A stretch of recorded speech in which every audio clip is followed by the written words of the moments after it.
네, 우리가 지난주에 돌아온 사람들이라는 제목으로 말씀을 봤습니다. 하나님과의 언약을 결국 지키지 않고 계속해서 우상 숭배로 인해서 유다 나라는 망하게 되고 바벨론 포로로 끌려가고, 이들이 에레미야에게 말씀하신 대로, 하나님께서 말씀하신 대로 70년 만에 이제 유다와 예루살렘으로 돌아오게 되죠. 그리고 이들의 명단을 2장 전체에 걸쳐서 다 얘기를 하고 있다라는 거예요.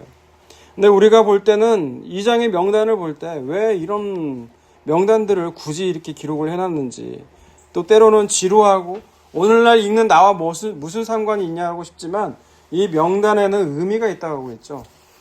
바벨론 포로에서 돌아오는 거를 뭐라고 불렀어요? 제2의 출애굽이라고 했죠. 오, 들었네요?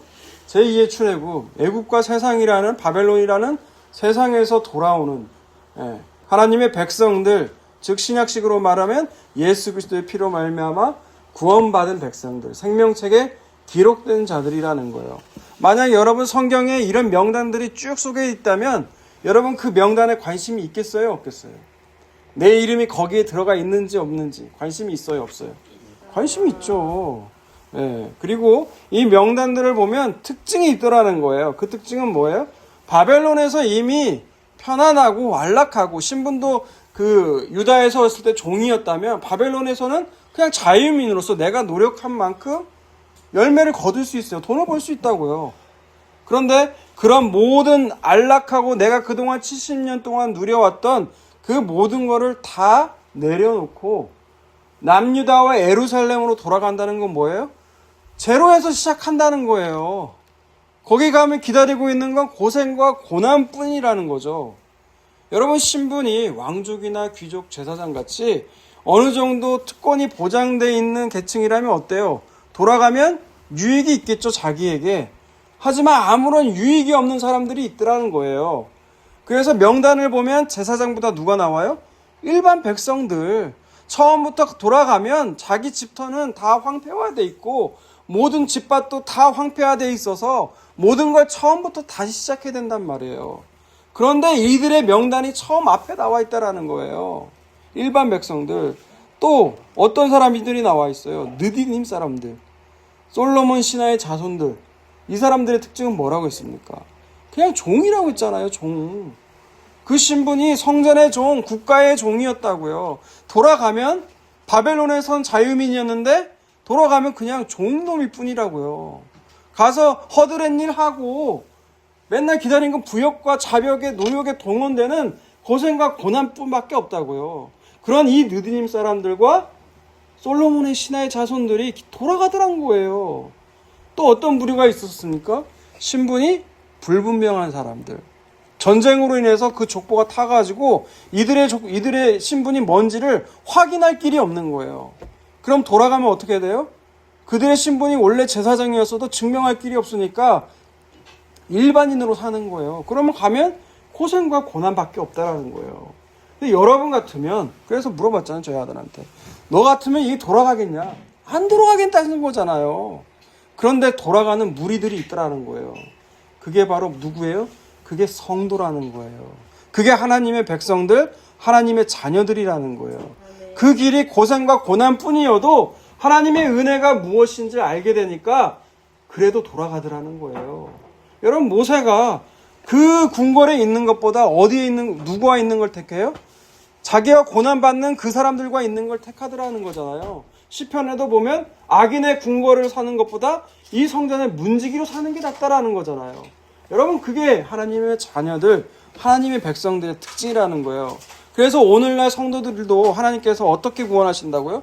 고린도전서를 보니까 세상에서 미련하고 약하고 천하고 멸시받고 없는 자들을 택하시더라는 거예요. 왜? 구원은 자기에게서 나오는 게 아니에요. 내가 강하고 내가 지혜롭고 내가 있어서 나오는 게 아니라는 거예요. 하나님의 철저한 자기 주권으로 나오는 은혜더라는 거예요. 그래서 하나님께서는 그런 자들을 택하신다는 거예요. 오직 그래서 하나님은 이 땅에 사는 기간 동안 구원을 주신 예수 그리스도 외에는 자랑이 없게 만든다는 거예요. 그래서 성도의 삶은 힘들다 힘들지 않다 힘든 거라는 거예요. 그래서 여러분의 자녀가 속을 썩이는 거고 여러분의 남편이 속을 썩이는 거고 아내가 속을 썩이는 거예요. 왜? 너는 예수 그리스도 외에는 자랑할 것 없는 인생이 되어야 되니까. 그게 하나님의 뜻이라는 거예요. 자, 이제 우리가 지난주에 뭘 봤어요? 돌아온 사람들을 봤죠? 오늘은 무엇을 보냐? 방해하는 사람들을 볼 거라는 거예요. 그렇게 바벨론에서 남유다, 이제 유다와 예루살렘 땅으로 돌아온 사람들은 고레스 왕이 명령한 대로 바로 이스라엘의 성전을 재건하게 될까요? 바로 시작합니까? 아니라는 거예요. 에스라서 3장 1절을 보세요. 이스라엘 자손이 각자의 성읍에 살았더니 일곱째 달에 이르러 일제히 예루살렘에 모인지라. 네, 이스라엘 자손이 각자의 성읍에 살았다는 거예요. 바로 어떻게 해요? 성전 재건을 시작하지 않고 각자 자기 집을 일구기 위해서 자기 집을 먼저 세우더라는 거예요. 그게 각자의 성읍에 살았다라는 거예요. 그런데 이들이 일곱째 달에 이르러서 예루살렘에 모이게 돼요. 이제 성전을 시작하려고 한 걸까요?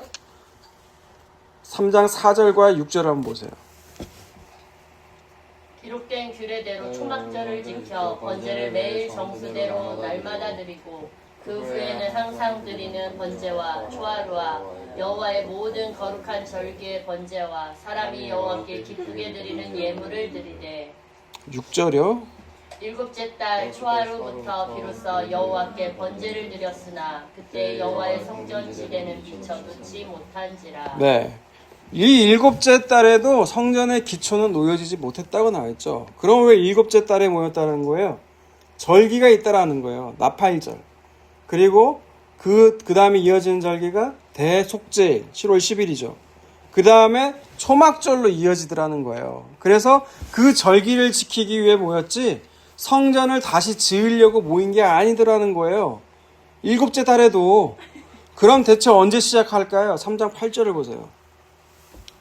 예루살렘에 있는 하나님의 성전에 이른 지 2년 둘째 달에 살디엘의 아들 스룹바벨과 요사닥의 아들 예수아와 다른 형제 제사장들과 레위 사람들과 무릇 사로잡혔다가 예루살렘에 돌아온 자들이 봉사를 시작하고 20세 이상의 레위 사람들을 세워 여호와의 성전 봉사를 감독하게 하매. 그리고 12절과 13절을 볼까요?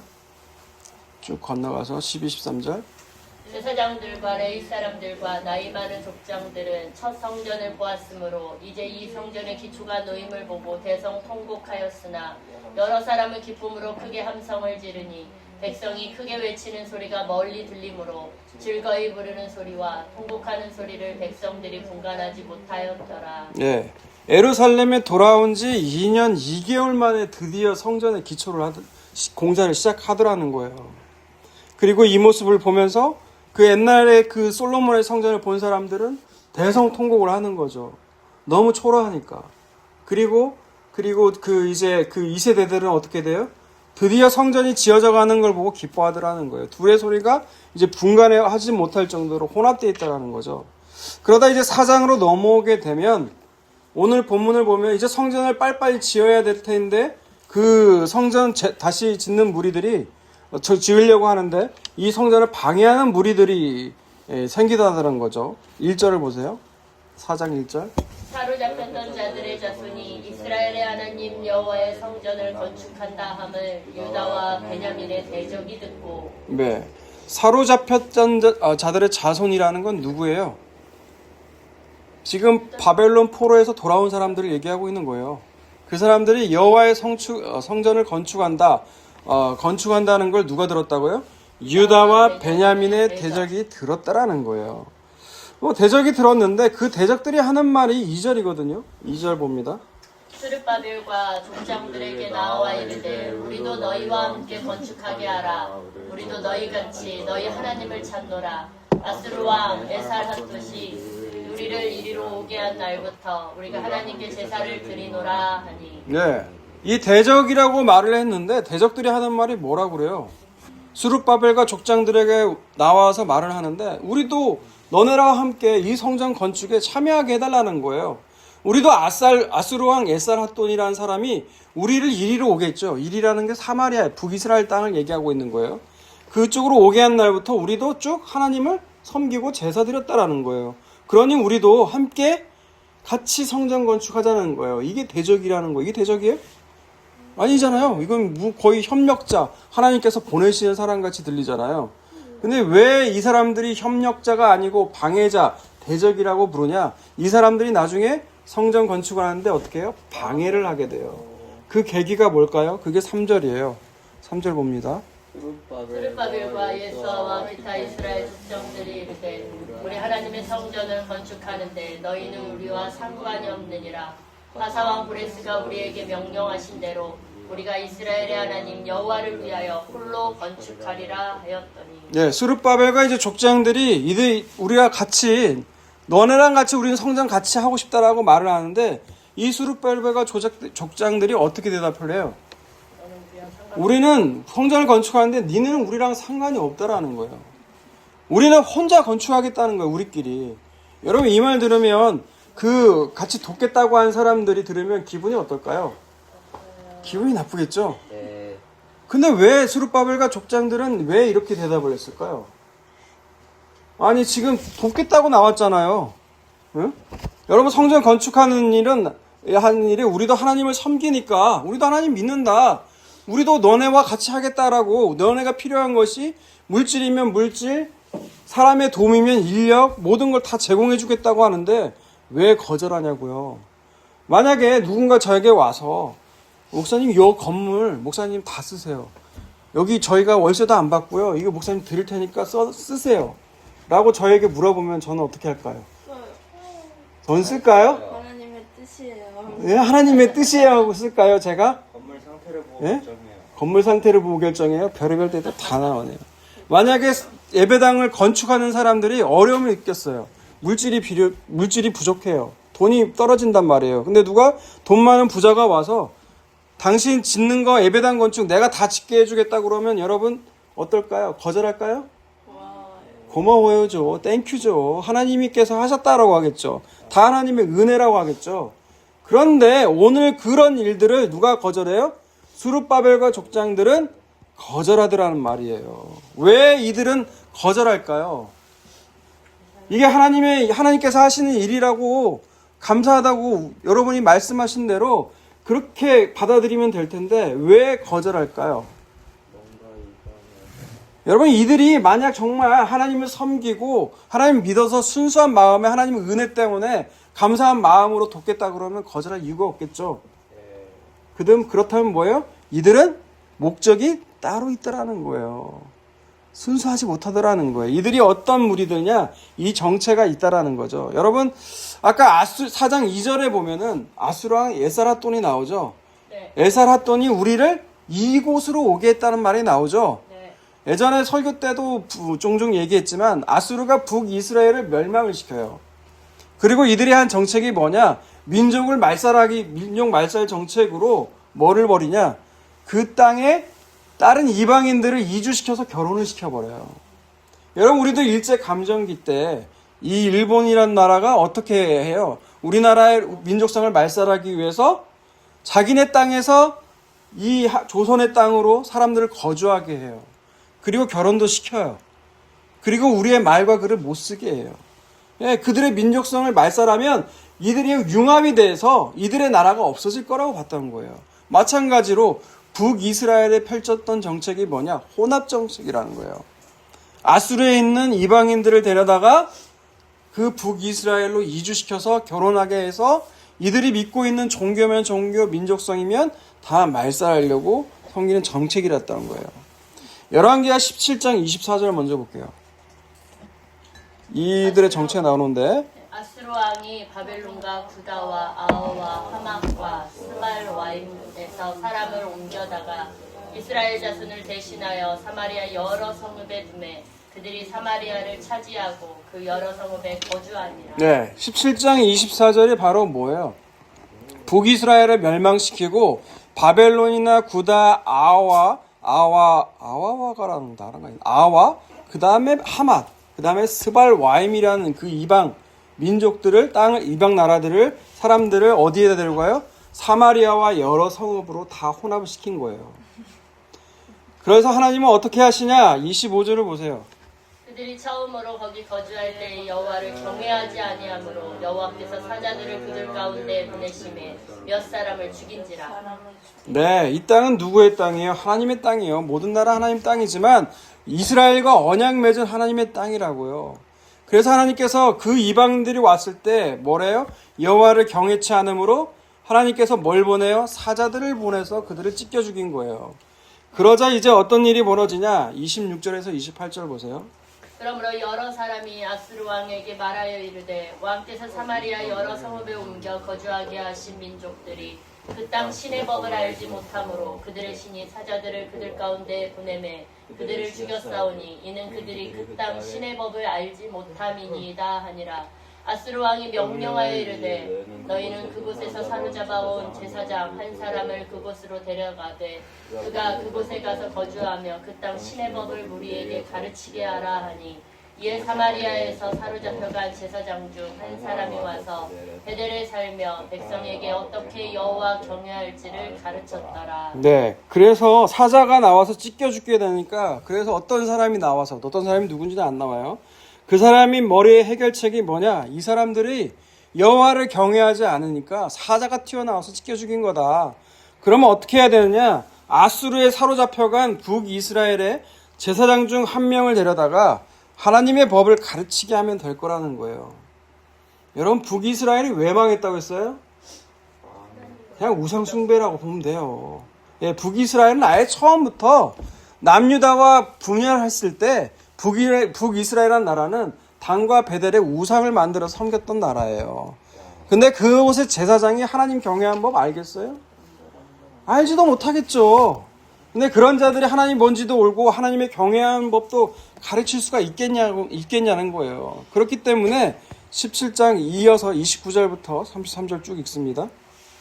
그러나 각 민족이 각기 자기의 신상들을 만들어 사마리아 사람이 지은 여러 산당들에 두되 각 민족이 자기들이 거주한 성읍에서 그렇게 하여 바벨론 사람들은 숲꽃 브노스를 만들었고 굿 사람들은 네르가를 만들었고 하맛 사람들은 아시마를 만들었고 아와 사람들은 니파스와 다르닥을 만들었고 스발와임 사람들은 그 자녀를 불살라 그들의 신 아드람멜렉과 아남멜렉에게 드렸으며 그들이 또 여호와를 경외하여 자기 중에서 사람을 산당의 제사장으로 택하여 그 산당들에서 자기를 위하여 제사를 드리게 아니라 이와 같이 그들이 여호와를 경외하고 또한 어디서부터 옮겨왔든지 그 민속의 풍속대로 자기의 신들도 섬겼더라. 네, 그 결과 29절부터 32절까지를 쭉 보내 31절까지 보니까 사마리아 땅으로 이주해온 그 이방인들은 어때요?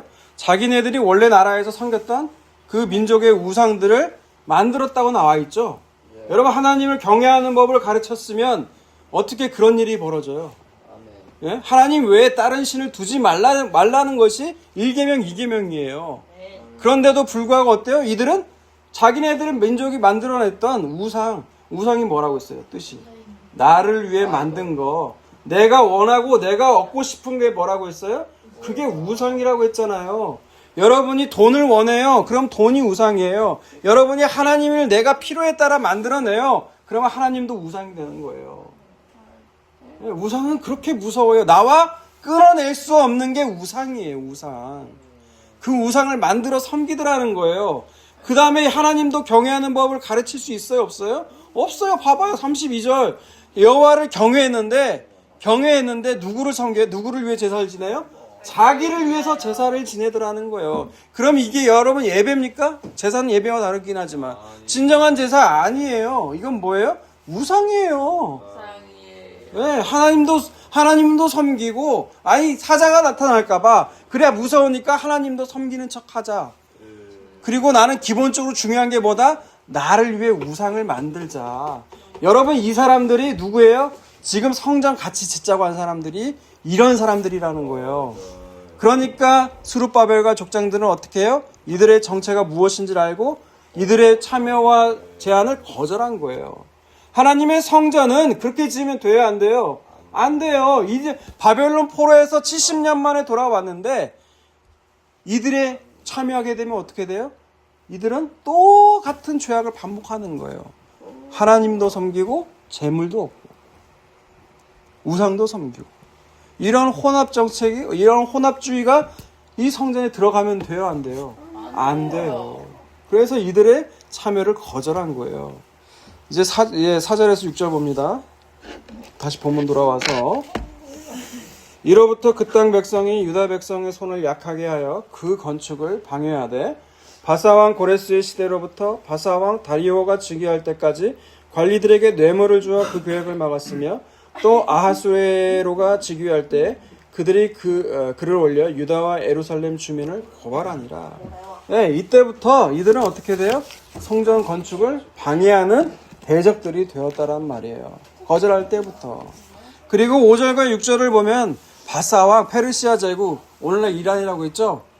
그 왕들이 계보가 있는데 그 계보를 좀 알아두셔야 여러분이 나중에 읽을 때 헷갈리지 않아요. 초대왕은 누구예요? 바사왕? 고레스. 네, 고레스죠. 그 다음에 왕은 누굴까요? 안 나왔어요. 안 나왔어요. 그 다음 왕은 깜비세스 2세라는 왕인데 별 관계가 없으니까 성경은 기록하지 않아요. 그 다음 왕이 누구예요? 그 다음에 왕이 다리오 왕이에요. 네, 다리오 왕. 그 다음에 아하수에로. 이 아하수에로는 누가 생각이 나요? 누구 같네. 에스더의 남편이 아하수에로예요. 에스더? 그 다음에 누구 왕이에요? 아닥사스다예요. 이때 오늘 이 에스라서의 주인공이라고 하면 안 되죠. 에스라와 느헤미야가 귀환시킨 왕이 누구예요? 그게 아닥사스다 왕이에요. 네. 그러니까 지금 바사왕 고레스로부터 시작돼서 다리오가 즉위할 때까지 이들은 어떻게 해요? 뇌물을 보내서 이들의 건축을 방해하고 아하수에가 즉위할 때는 유다와 예루살렘을 주민들을 고발해가지고 어떻게 해요? 방해했다라는 거예요. 이제 구체적인 걸 보자고요. 구체적인 내용을 7절에서 16절까지 쭉 읽어보세요. 시작. 아닥사스다 때에 이스람과 이드르답과 다브엘과 그의 동료들이 바사왕 아닥사스다에게 글을 올렸으니 그 글은 아람 문자와 아람 방언으로 써서 진술하였더라. 느움과 서기관 심세가 아닥사스다 왕에게 올려 예루살렘을 고발한 그 글에 방백 느움과 서기관 심세와 그의 동료 디나 사람과 아비사 사람과 디블레 사람과 아바셀 사람과 바벨 사람과 수살 사람과 데이 사람과 엘람 사람과 그 밖의 백성 곧 종교한 오스나발이 사마리아 성과 유브라강 건너편 다른 땅에 옮겨둔 자들과 함께 고발한다 하였더라. 이 아닥사스다 왕 때 고발했던 이 왕들이 무리가 쭉 나오죠. 이들이 성전 건축을 방해한 무리들이라는 거예요. 이들이 어떻게 말을 했냐? 11절부터 16절을 보세요. 아닥사스다 왕에게 올린 그 글의 초보는 이러하니 강 건너편에 있는 신하들은 왕에게 아뢰나이다. 당신에게서 우리에게로 올라온 유다 사람들이 예루살렘에 이르러 이 폐역하고 악한 성읍을 건축하는데 이미 그 기초를 수축하고 성곽을 건축하오니 이제 왕은 아시옵소서. 만일 이 성읍을 건축하고 그 성곽을 완공하면 저 무리가 다시는 조공과 관세와 통일세를 바치지 아니하리니 결국 왕들에게 손해가 되리이다.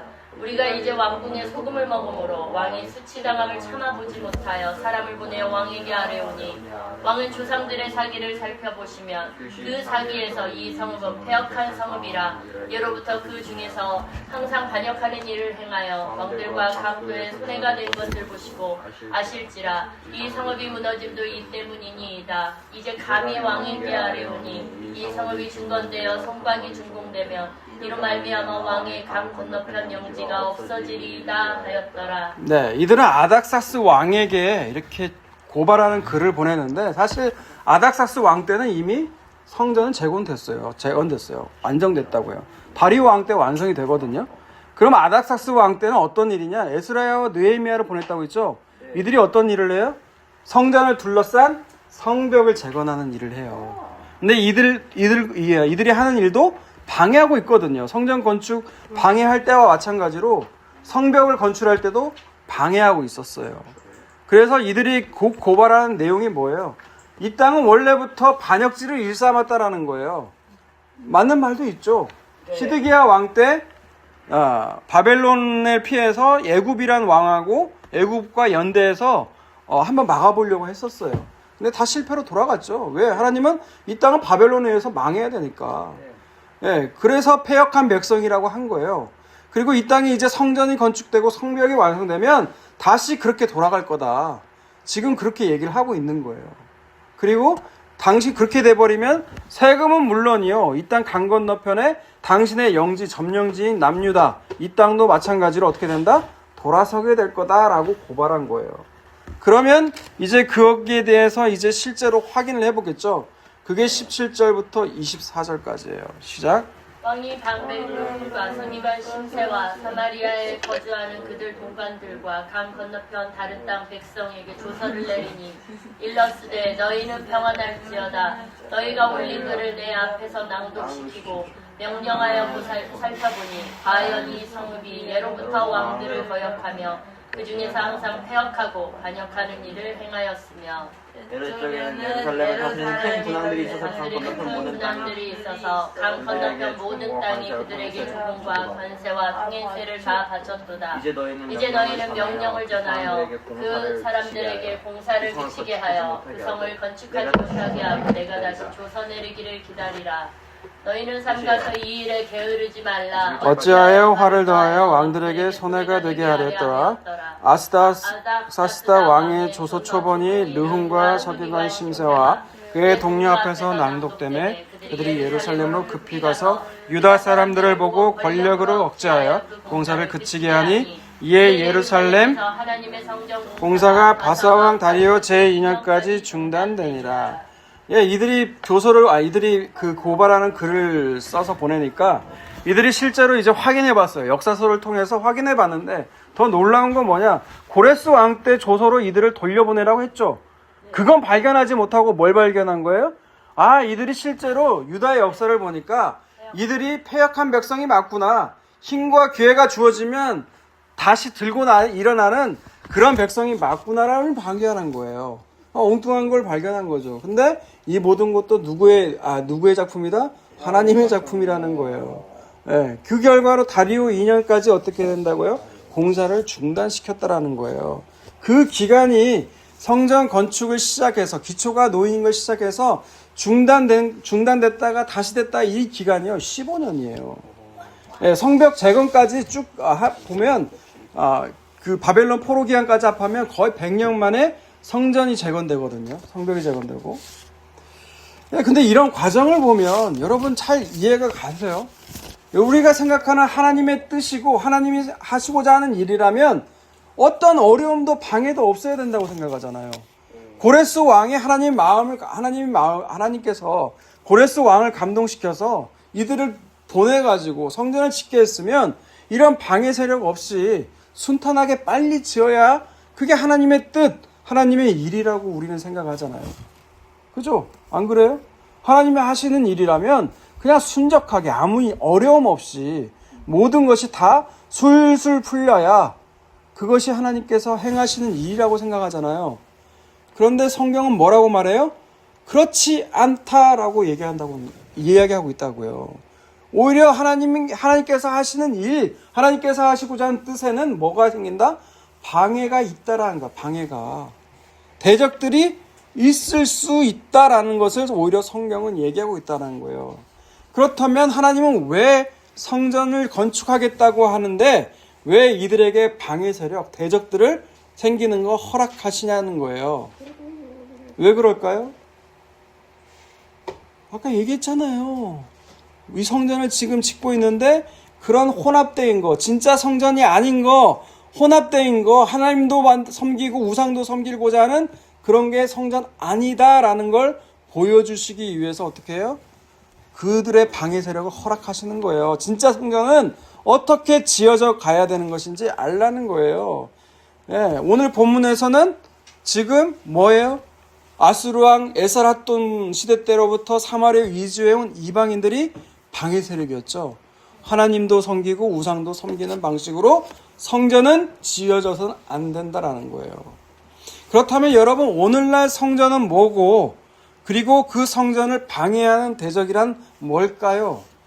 그게 요한복음 2장, 예수님 말씀하신 성전이 무엇인지 요한복음 2장 19절부터 21절까지만 읽습니다. 예수께서 대답하여 이르시되 너희가 이 성전을 헐라 내가 사흘 동안에 일으키리라. 유대인들이 이르되 이 성전을 46년 동안에 지었거늘 네가 3일 동안에 일으키겠느냐 하더라. 그러나 예수는 성전된 자기 육체를 가리켜 말씀하신 것이라. 네, 예수님은 성전, 그때 당시 성전이 뭐예요? 그게 수룹바벨 성전, 증축한 헤롯 성전이에요. 굉장히 화려하게 지었거든요. 이 성전 사흘 만에 허물나는 거예요. 니들이 생각하는 그 성전 다 없어질 거라는 거예요. 무너질 것이라는 거예요. 진짜 성전이 뭔데? 그 성전은 나라는 거예요. 예수님이라는 거예요. 예수님이 진짜 성전, 예수님의 육체가 성전이라는 거예요. 알겠습니까? 예수님의 성전은 뭐라고요? 자기 자신이 성전이라고 말씀하신 거예요. 그렇다면 그 한 몸 된 자기 성전을 방해하는 것은 무엇일까요? 고린도전서 12장 보세요. 12장 12절과 13절을 먼저 읽어볼게요. 시작. 몸은 하나인데 많은 지체가 있고 몸의 지체가 많으나 한 몸인 것 같이 그리스도도 그러하니라. 우리가 유대인이나 헬라인이나 종이나 자유인이나 다 한 성령으로 침례를 받아 한 몸이 되었고 또 한 성령을 마시게 하셨느니라. 예, 그 몸이라는 건 예수 그리스도예요. 그 몸에 달려있는 손발, 눈, 코, 귀, 입 여러 가지, 몸에는 여러 가지 부속기관 지체들이 있죠. 그렇죠? 그게 다 따로따로 독립된 거예요? 아니요. 눈이 막 밖으로 떨어져 있어요? 아니요. 예? 그게 아니라는 거야. 다 한 몸이라는 거예요. 자, 그 다음에 14절부터 19절까지 볼게요. 몸은 한 지체뿐만 아니요 여럿이니 만일 발이 이르되 나는 손이 아니니 몸에 붙지 아니하였다 할지라도 이로써 몸에 붙지 아니한 것이 아니요 또 귀가 이르되 나는 눈이 아니니 몸에 붙지 아니하였다 할지라도 이로써 몸에 붙지 아니한 것이 아니니 만일 온 몸이 눈이면 듣는 곳은 어디며 온 몸이 듣는 곳이면 냄새 맡는 곳은 어디냐. 그러나 이제 하나님이 그 원하시는 대로 지체를 각각 몸에 두셨으니 만일 다 한 지체뿐이면 몸은 어디냐. 네. 여러분의 손발, 눈, 귀, 코 다 있죠? 그런데 여기에 안 붙어 있고, 코가 나는 이 자리가 싫다고 하는 거예요. 나는 여기 중앙에 붙어 있겠다 해서 코가 중앙에 가 있어요. 눈은 나 여기서 보는 게 싫어. 눈의 위치가 여러분, 만약 발끝으로 가 있어 봐요. 그럼 어떻게 될까요? 그 몸이 정상적으로 작동할까요? 아니면 또 너가 있죠? 아, 내가 눈이 제일 중요하니까 나는 손발, 귀 이거 필요 없어. 다 눈으로만 만들어야 돼. 그래서 눈이 머리로부터 시작해서 눈이 쭉 있다고 생각해봐요. 여러분 그건 괴물이라고 부르죠. 예. 모든 지체는 다 각각의 필요에 의해 다 있는 거예요. 몸은 하나라는 거예요. 지금 그게 누구를 얘기하고 있냐? 교회를 얘기하고 있는 거거든요. 자, 그 다음에 20절에서 27절 보세요. 이제 지체는 많으나 몸은 하나라. 눈이 손더러 내가 너를 쓸 데가 없다 하거나 또한 머리가 발더러 내가 너를 쓸 데가 없다 하지 못하리라. 뿐 아니라 더 약하게 보이는 몸의 지체가 도리어 요긴하고 우리가 몸에 덜 귀히 여기는 그것들을 더욱 귀한 것들로 입혀이며 우리의 아름답지 못한 지체는 더욱 아름다운 것을 얻느니라. 그런즉 우리의 아름다운 지체는 그럴 필요가 없느니라. 오직 하나님의 몸을 고르게 하여 부족한 지체에게 귀중함을 더하사 몸 가운데에서 분쟁이 없고 오직 여러 지체가 서로 같이 돌보게 하셨느니라. 만일 한 지체가 고통을 받으면 모든 지체가 함께 고통을 받고 한 지체가 영광을 얻으면 모든 지체가 함께 즐거워하느니라. 너희는 그리스도의 몸이요 지체의 각 부분이라. 네. 저는 이 부분을 읽으면 이재경 목사님이 그 설교 가운데 예화를 하나 드셨던데 그 설교가 참 재밌더라고요. 그게 뭐 이소부화인지 모르겠어요. 사자의 전 이야기 알아요? 사자의 전? 네. 저 알아요. 알아요? 짜는 거. 맞아. 젖은 짜는 거죠. 몰래 가가지고. 어떤 나라의 공주가 죽을 병에 걸렸대요. 알아요. 그 죽을 병에 공주가 걸렸는데 공주가 병에 걸렸는데 낫는 비결은 사자의 젖을 먹어야만 낫는다는 거예요. 그래서 어떤 사람이 겨우 사자의 젖을 구해왔어요. 그리고 이걸 들고 가는데 이제 손과 발과 눈이 싸우고 있는 거야. 아니, 손과 발과. 예. 뭐냐면 손과 발과 눈이 뭐라고 싸우냐면 예, 어떻게 왜 손은 내가 사자의 젖을 짰으니까 내 공로가 제일 크다 그러고요. 내가 사자를 봤기 때문에 내 발로 갔으니까 발은 내 공로가 제일 크다 그러고요. 야, 무슨 소리냐? 내 눈으로 사자를 보지 않았으면 어떻게 사자의 젖을 구할 수가 있겠어? 그래서 손과 발과 눈이 싸우고 있는데 입이 뭐라고 그래요?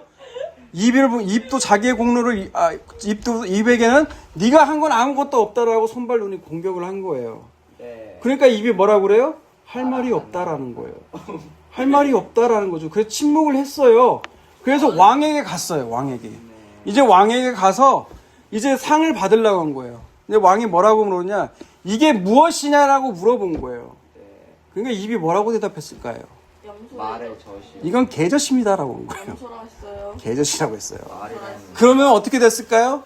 이 사람은 죽죠. 이게 지금 뭔 얘기하려는 거예요? 손과 발과 눈이 자기마다 각자 내가 중요하다. 서로 시기하고 질투하는 것이 어떤 거다? 진짜 성전인 걸 방해하는 거라는 거예요. 그래서 알겠어요? 제대로 자, 사도행전 7장을 보세요. 사도행전 7장 46절부터 51절까지 봅니다. 다윗이 하나님 앞에서 은혜를 받아 야곱의 집을 위하여 하나님의 처소를 준비하게 하여 달라고 하더니 솔로몬이 그를 위하여 집을 지었느니라. 그러나 지극히 높으신 이는 손으로 지은 곳에 계시지 아니하시나니 선지자가 말한 바 주께서 이르시되 하늘은 나의 보좌요 땅은 나의 발등상이니 너희가 나를 위하여 무슨 집을 짓겠으며 나의 안식할 처소가 어디냐. 이 모든 것이 다 내 손으로 지은 것이 아니냐 함과 같으니라. 목이 곱고 마음과 귀에 할례를 받지 못한 사람들아 너희도 너희 조상과 같이 항상 성령을 거스르는도다. 아멘. 네. 여러분, 이거는 스데반 집사님이 돌로 맞아 쳐 죽은 이유가 나온 거예요. 스데반 집사님이 왜 돌에 맞아 죽어요? 이 성전에 하나님 안 계시다고 얘기한 거예요. 누가요? 스데반 집사님이. 근데 인용을 하는데 솔로몬 왕도 그랬다. 솔로몬 왕도 내가 자신이 지은 이 성전에 그 지극히 높으신 하나님이 거하지 않는다라고 얘기한 바 있고요. 이사야 선지자 역시 하나님은 사람이 지은 집에 거하지 않는다고 인용을 해요. 이 이야기를 듣자마자 어떻게 해요? 사람들이 돌을 집어서 던져 죽여요. 예. 아니요. 솔로몬이 아니라 스데반 집사님을. 그러니까 성전을 방해하는 건 성전이 여전히 건물 성전이라고 생각하면 어떻게 돼요? 사람들은 돌로 쳐 죽이더라. 이거예요. 근데 그 스데반이 돌 맞는 현장에서 있었던 인물들이 있죠. 인물이 있었죠. 누구예요? 바울이에요. 바울은 뭘 성전이라고 얘기하느냐? 고린도전서 3장 16절과 17절을 보세요. 너희는 너희가 하나님의 성전인 것과 하나님의 성령이 너희 안에 계시는 것을 알지 못하느냐. 누구든지 하나님의 성전을 더럽히면 하나님이 그 사람을 멸하시리라. 네. 하나님의 성전은 거룩하니 너희도 그러하니라. 바울은 뭐를 성전이라고 그래요? 아, 성령이 임한 너네가 성전이라는 거예요.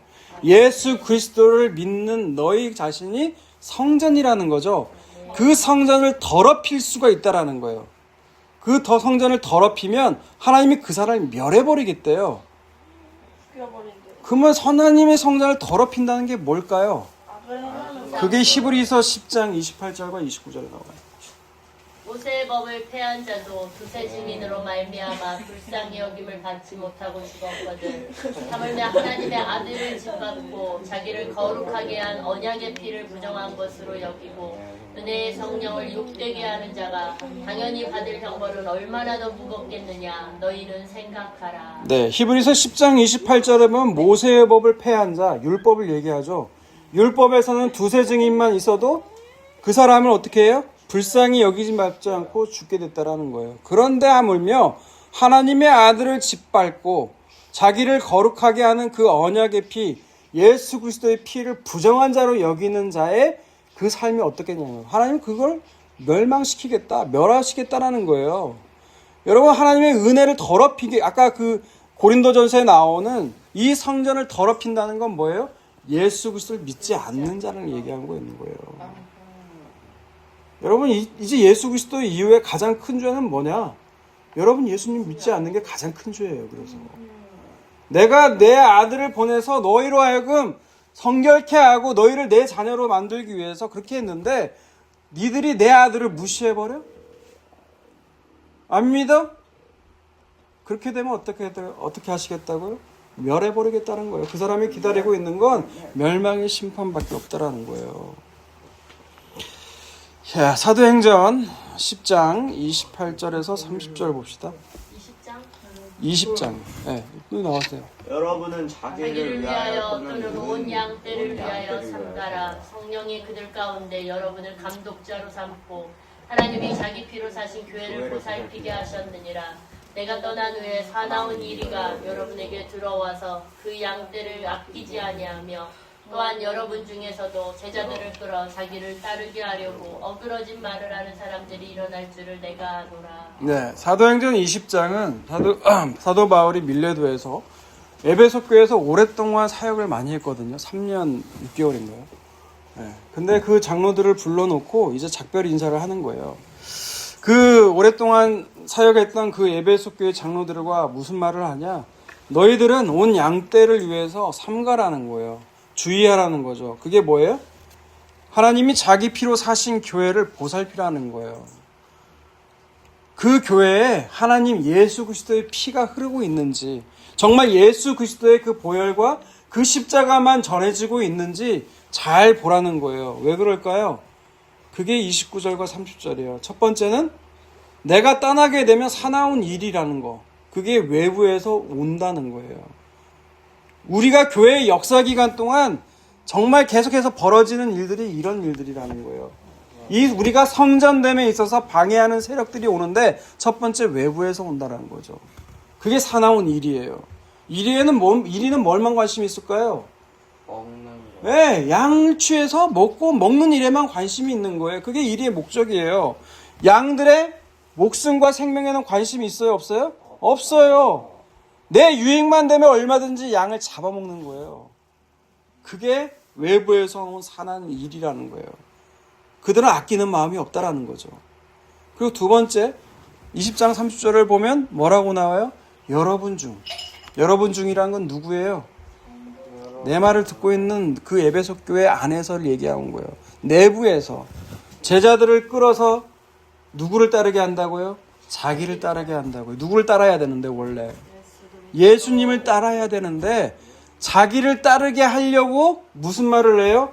어그러진 말. 나를 따르기 위해서 하는 말이 어그러진 말이에요. 진리가 아닌 말. 그런 말들을 하는 사람들이 나온다는 거예요. 이 둘이 뭐예요? 성전을 건축하는데 성전이 되는데 방해하는 대적들이라는 거예요. 이게 우리 삶 가운데 쭉 이어진다는 거예요. 성경은 지금. 왜 이런 일들을 하나님이 허락하세요? 우리 안에 성전이 아닌 것들, 진짜 성전이 아닌 것들을 드러나게 하기 위해서, 우리 안에 있는 숨어있는 욕심과 욕망들, 하나님보다 높아진 생각들 다 드러내게 하시기 위해서 하나님이 일부러 허락하셨다라는 거예요. 왜? 온전히 성전은 예수 그리스도의 피로 만들어져야 돼요. 그 성전에 의지한 바가 우리가 성전이거든요. 그런데 그 피가 예수의 보혈이 아니라 다른 것들, 내가 원하는 것들, 그걸로 채워지면 안 된다는 거예요. 성전은. 오늘날로 얘기하면 성전을 건축하는데 건물 성전을 얘기하면서 이 건물 성전이 지어지면 여러분이 원하는 복을 받는다고 말하는 사람들, 그걸 따라가고 좋다고 여기는 사람들, 이 사람들이 대적들이라는 거예요. 그런데 여러분, 이런 대적자들이 나타나도요, 잠시 공사는 중단되긴 하죠. 하지만 결국은 어때요? 다리오 왕 때 성전이 완성이 돼요. 그러므로 우리의 성전, 나의 몸된 성전, 예수 그리스도의 몸된 성전, 예수님 믿는 여러분의 그 성전됨도 외부에서 내부에서 방해 세력들은 늘 일어날 수밖에 없다라는 거죠. 하지만 결국 그 과정을 통해서 진짜 성전 아닌 것들이 걸려지게 되고, 그 외부와 내부에 있는 성전 아닌 것들이 걸려지게 되고, 우리의 참된 성전은 언젠가는 완성이 된다는 거예요. 완성이 되면 어떻게 하실까요? 하나님께서 여러분을 이 역사 속에서 데려가시는 거예요. 이 역사 속에서 완성이 될 때까지 우리의 숨이 살아있는 이유는 그 성전을 만들어 가시기 위해서. 오늘 또 하나님은 일하고 계시다는 거예요. 그 하나님의 일하심과 역사하심이 결국 우리를 참 성전됨으로 만들어 갈 줄로 믿고 나아가는 우리 모두가 되시기를 주님의 이름으로 축원합니다.